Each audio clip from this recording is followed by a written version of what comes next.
Salut tout le monde, Maker Scott pour vous. Aujourd'hui, impression 3D et jeux vidéo. Je me suis récemment replongé dans l'univers de The Legend of Zelda. C'était l'une de mes séries de jeux préférées quand j'étais gamin, encore aujourd'hui, juste après quand même Final Fantasy. Faut pas déconner quand même. Bon, ça c'est fait.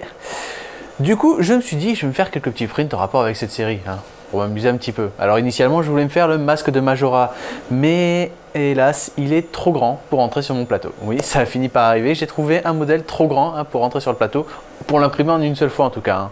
Et ça se joue vraiment à pas grand chose, puisque je le mettais à 95% de sa taille et ça rentrait. Mais c'est pas pareil, c'est pas la pleine taille et moi je voulais la vraie taille. Voilà. Du coup, je me suis tourné vers la Master Sword, l'épée mythique de cette série de jeux, et j'ai voulu l'imprimer. D'ailleurs, si vous avez vu ma vidéo de la semaine dernière, elle finissait là-dessus.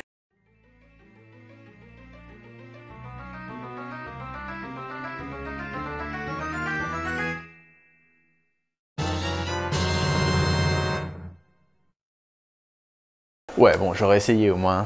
Donc, comme vous avez pu le voir, j'ai déjà imprimé une Master Sword. Ce print a pris environ 14 heures. Cura m'en disait 11. D'ailleurs, quand j'ai vu ça, j'ai été un petit peu surpris. Je veux dire, je vais lancer le print en fin de matinée et je me suis dit, cool, demain matin, j'ai une Master Sword. J'ai très vite déchanté quand j'ai vu en fait la taille que ça avait sur le plateau. Je me rendais pas bien compte sur Cura, mais quand j'ai vu la taille sur le plateau, j'ai vu la taille de la lame et voilà quoi. Je veux dire, le résultat. Voilà. Oh, c'est pas très grand quoi, ça fait pas trop épée de légende. Alors comme vous pouvez voir, j'ai commencé quand même la post-production dessus. J'ai assemblé la lame, j'ai assemblé le reste, j'ai assemblé le reste et franchement le résultat est quand même pas mal. Alors je vais pas faire une post-production de malade dessus, mais bon, j'ai commencé histoire d'avoir quelque chose de sympa. Donc le résultat est plutôt sympa, mais ça m'a quand même un petit peu laissé sur ma faim. Vous voyez, c'est pas fini. Et du coup, je me suis dit, je vais en imprimer une vraie. J'ai trouvé un modèle, j'ai bien mis full size pour être sûr d'avoir une taille réelle, et j'ai commencé à l'imprimer. Là, Cura me disait plus 11 heures, mais 3 jours. Donc on est parti sur quelque chose de plus costaud quand même. Et ça a été le print le plus pénible que j'ai jamais vu. J'ai recommencé 3 fois le print, et là, je suis en train de réimprimer une 4e fois certaines pièces qui s'étaient mal imprimées. Là, franchement, ça a été long. Et du coup, on va voir ensemble pourquoi. Vous allez voir que c'est particulièrement rageant parce que c'est des problèmes contre lesquels on ne peut rien, et surtout qui vont arriver à chacun d'entre vous au moins une fois. Bon. Je vous résume un petit peu ce qui s'est passé. Donc la première fois, je lance le print, j'utilise du filament gris, PLA gris, le même que j'avais utilisé pour la petite Master Sword. Je lance le print, tout va bien, ça avance bien, j'arrive à environ une 40aine d'heures d'impression. Et bon, un matin, j'arrive et je vois l'imprimante qui est en train d'imprimer dans le vide. Tout simplement à environ 5 cm du modèle. Donc je me dis, il y a un problème, qu'est-ce qui s'est passé?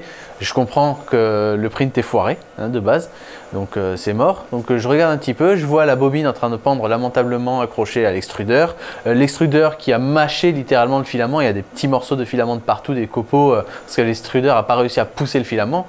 Donc je me suis dit, qu'est-ce qui se passe? Et en fait, quand j'ai regardé la bobine, j'ai vu ce qui s'est passé. Il y avait tout simplement un nœud. Voilà, dans la bobine.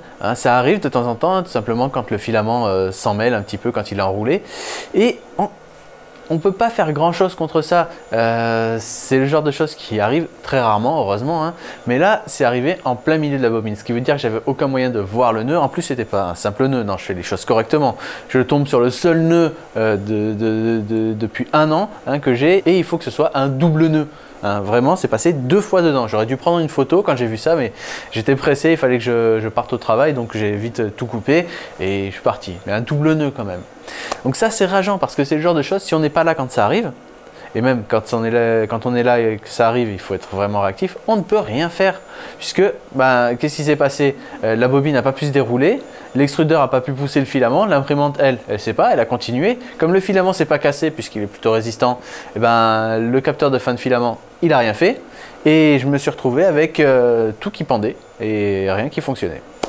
Voilà, donc comme je vous l'ai dit, c'est rageant parce que c'est quelque chose qui peut arriver à tout le monde et sur lequel on ne peut rien faire. Alors je vous rassure, c'est de plus en plus rare de trouver des nœuds sur les bobines de filament. D'ailleurs, c'est la première fois sur une bobine de la marque Grossist 3D que je trouve un nœud. Avant, ça m'arrivait assez fréquemment sur les bobines de la marque Eason, mais c'était il y a quelques années, quand j'ai commencé l'impression 3D, c'est-à-dire 2015. Ça date un petit peu. Depuis, je suis sûr qu'ils se sont améliorés. Alors, j'utilise plus trop cette marque, mais je pense que c'est plus trop un problème maintenant. Et généralement, en fait, quand on rencontre ce genre de nœud, c'est au début. C'est au début d'une bobine. Quand on coupe le morceau de filament qui est tordu pour bloquer la bobine, il se déroule un petit peu et si on ne fait pas gaffe, il peut y avoir un nœud à ce moment-là. Mais trouver un nœud au milieu de la bobine, c'est quand même incroyable et il fallait que ça m'arrive. Sur un print super long en plus, ça aurait été un petit print, d'accord, mais là, 40 heures. Voilà. Donc ça, c'était le premier problème. Vous allez voir, je ne suis pas au bout de mes peines avec ce print. Donc, qu'est-ce que je fais? Rien, je coupe tout, je vais au travail, le soir j'arrive, je nettoie mon plateau et je relance une impression. Et là, deuxième problème, coupure de courant. En fait, en milieu de semaine, il y a eu énormément de vent chez moi, ce qui fait qu'il y a une partie du quartier qui a été privée de courant pendant la nuit. Il y a eu plusieurs sautes de courant en fait, à chaque fois de quelques minutes, mais le tout est allé sur environ 1h30, 2 heures. Donc voilà, ça arrive, coupure de courant, mais le fait est que ça a foiré mon print. Et là, vous allez me dire, mais Romain, l'Anycubic Chiron est muni d'un système qui lui permet de reprendre une impression après une coupure de courant. Tu nous en as parlé dans ta vidéo. C'est vrai, mais ce système a une limite. En fait, si vous voulez, ce système est plus fait pour des petites coupures de courant. Genre, on est chez soi, on a mis un petit peu trop d'appareils en même temps. Bon, le courant il saute, qu'est-ce qu'on fait? On va le remettre et on relance l'impression. Ou alors, par exemple, on débranche la mauvaise prise ou on appuie sur le bouton de la multiprise. Bref, des petites coupures de courant très rapides à régler. Moins de 5 minutes de coupure au final. Et ensuite, l'impression se relance. Et là, c'est pas pareil. Déjà, c'était en pleine nuit, donc moi, j'étais pas là pour relancer le print. Et surtout, il y a eu plusieurs coupures de courant et ça a duré pendant des heures. Donc, avec une autre marque d'imprimante, peut-être que j'aurais pu reprendre l'impression. Mais avec Anycubic, il y a une limite. C'est une limite de temps en fait. Donc, quand il y a une coupure de courant, qu'est-ce qui se passe? L'impression, elle s'arrête. Parce que là, on est d'accord. Quand le courant revient, l'imprimante se rallume. Comme si on venait de l'allumer. Donc elle a à ce moment-là aucune instruction d'impression, aucune instruction de chauffe ou quoi que ce soit. Ce qui est une bonne chose quand même. Vous imaginez si elle se rallume et qu'elle se relance directement à 200 degrés, ça serait un petit peu moyen. Bon, du coup, qu'est-ce qui se passe? La buse et le plateau refroidit. Et là, je crois que vous voyez où je veux en venir. Le plateau ici, c'est un ultra base et toutes les imprimantes munies d'un ultra base, eh bien, quand le plateau refroidit, qu'est-ce qui se passe? Le modèle se décroche. Et c'est pas parce qu'on va réchauffer le plateau que le modèle va réadhérer. Non, c'est pas comme ça que ça marche. Du coup, en fait, s'il y a une coupure de courant et qu'on laisse le plateau refroidir, eh bien, même si l'imprimante vous propose de reprendre l'impression, on ne peut rien faire puisque les pièces sont déjà décrochées du plateau et ça ne tiendra pas, surtout sur des pièces super hautes comme celle-là. Donc voilà, j'ai atteint un petit peu les limites de cette option. C'est quelque chose auquel je n'avais pas pensé, mais cette erreur me l'a fait comprendre. Du coup, encore un print de foiré. Alors ça va que c'était juste quelques heures, j'avais pas utilisé beaucoup de filaments. Donc je prends sur moi. Le vent s'est calmé, il n'y aura pas d'autres coupures. Je nettoie le plateau, je relance une impression, je vais au travail et puis voilà. Donc tout se passe bien, le print avance bien, un jour et demi, on arrive à 78% du print et là ça s'arrête, plus de filament. Normal, j'avais prévu le coup, je savais qu'il y aurait une panne de filament, c'est pas grave. Je fais pas la même erreur qu'avec le Raptor et du coup je remets un nouveau filament et je relance l'impression. Normal, j'aurais dû rester pour vérifier, non pas que j'aurais pu faire grand chose, mais en fait il y a eu un problème qui fait que les parties les plus hautes de ce print, c'est-à-dire les deux morceaux de lame qui font environ 40 cm chacune, sont tombés. Il n'y a absolument aucun filament blanc, en fait j'ai remplacé par du filament blanc, j'avais plus de gris, qui s'est mis sur ces lames. Donc ça veut dire que très vite en fait ça a foiré. Et par chance il y a une partie qui a fini de s'imprimer, ce qui m'a permis d'avoir déjà une bonne partie de l'épée. Voici, c'est déjà plus costaud que... Voilà, vous voyez un petit peu la différence. Bon, bref, ces deux parties-là, celle-là et celle-là, étaient déjà imprimées. Et on peut voir, ici, il y a une partie en blanc. Donc, qu'est-ce qui s'est passé là? Parce que franchement, pourrait se demander comment ça se fait que l'impression est foirée comme ça alors que tout semblait bien. Et d'ailleurs, ça a continué ici. Hein, bon, ça a laissé quelques traces parce qu'il y avait du fil qui se baladait, mais ça a continué. Donc, qu'est-ce qui s'est passé? C'est tout simplement que le filament que j'avais mis n'était pas compatible. Alors, pas compatible avec le filament que j'avais mis, en fait avec les paramètres d'impression que j'avais utilisés. C'est une erreur en fait de ma part, hein, toute bête. C'est que quand j'ai changé de filament, j'ai pas pris un filament de la même marque, hein, qui a à peu près les mêmes caractéristiques. J'ai pris un autre filament. J'ai pris le blanc que m'avait envoyé Anycubic avec l'imprimante. Et en fait, ils n'ont pas exactement les mêmes paramètres d'impression. Donc à mon avis, la buse n'était pas assez chaude et le filament n'a pas adhéré correctement. D'ailleurs, la partie jonction entre le blanc et le gris sur ce modèle est pas vraiment très bien réussie. Il va falloir que je la renforce avec un petit peu de super glue. Bon, ça va que c'est en dessous et qu'on n'y touche pas. Et une fois qu'on aura peint et tout, ça devrait passer.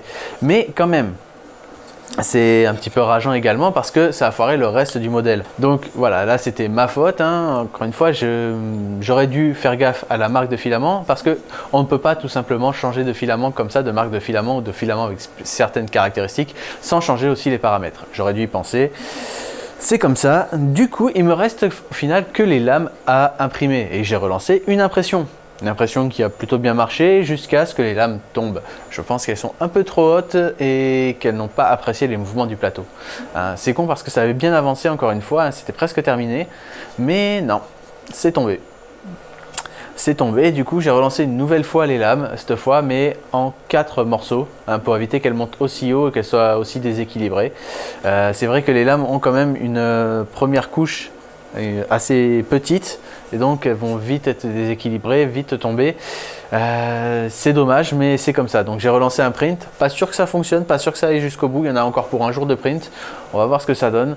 Si ça marche, tant mieux. Si ça marche pas, j'attendrai de recevoir du nouveau filament gris pour finir ce modèle.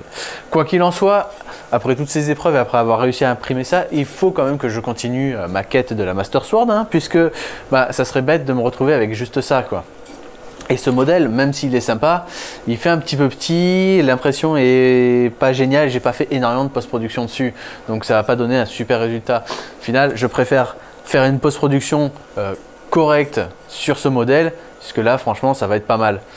Mais bon, voilà, j'ai eu pas mal de problèmes toute cette semaine et il est hors de question que je m'arrête en plein milieu de la Master Sword. Je vais l'avoir, hein, même si je dois attendre encore une semaine le temps de recevoir mon filament et tout, mais je l'aurai. Hein. J'espère en tout cas. Du coup, une fois que ce sera fait, vous aurez un beau timelapse, j'espère, de plein de parties en train de s'imprimer, en train de foirer à chaque fois. Vous allez voir, c'est vraiment ridicule. Hein, il y a des fils qui se baladent de partout au bout d'un moment. Non, c'est... voilà. C'est nul. Mais bon, je ne désespère pas, je sais que je vais réussir à imprimer ce modèle et je suis sûr qu'au final, le résultat vaudra le coup d'avoir attendu et d'avoir gaspillé tout ce filament. Hein. Puis au final, ça aurait été encore plus du gaspillage si j'avais pas, si j'étais pas allé jusqu'au bout. Hein. Donc voilà.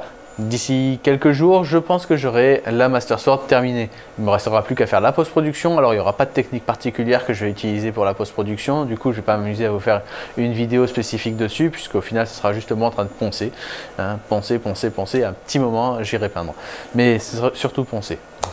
Bref, donc c'est tout pour la vidéo d'aujourd'hui, hein. Encore des fails, hein. Je vais me reconvertir en chaîne YouTube de fails, hein. Mais bon, au final, c'est plutôt sympa. Puis ça promet quand même un beau modèle, hein. Il y a pas mal de post-production à faire dessus au niveau de la jonction et tout, mais je pense que ça peut donner quelque chose de sympa. Donc on va voir ce que ça donne et on verra ça probablement la semaine prochaine. Allez, ciao!